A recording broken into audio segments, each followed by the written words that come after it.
సచిన్ సెహ్వాగ్ రికార్డుకు చేరువలో ధోని ఆస్ట్రేలియా పర్యటనను ఘనంగా ముగించుకున్న టీమిండియా న్యూజిలాండ్తో వన్డే టీ20 సిరీస్కు సిద్ధమైంది.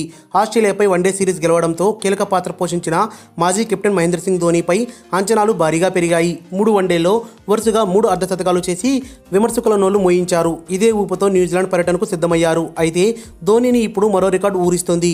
న్యూజిలాండ్తో జరిగిన వన్డేలో మాజీ దిగ్గజం సచిన్ టెండూల్కర్ అత్యధిక పరుగులు చేశారు. సచిన్ న్యూజిలాండ్తో జరిగిన 18 మ్యాచ్ల్లో 652 పరుగులు చేసి మొదటి స్థానంలో ఉన్నారు. ఆ తర్వాత స్థానంలో మాజీ విధ్వంసక ఓపెనర్ వీరేంద్ర సెహ్వాగ్ ఉన్నారు. సెహ్వాగ్ 12 మ్యాచ్ల్లో 598 పరుగులు చేశారు. ధోని 10 మ్యాచ్ల్లో 455 పరుగులు చేసి మూడో స్థానంలో ఉన్నారు. ఈ జాబితాలో ధోని తొలి స్థానంలో నిలవాలంటే 197 పరుగులు కావాలి. ఇక సెహ్వాగ్ను అధిగమించాలంటే 44 పరుగులు చేయాలి.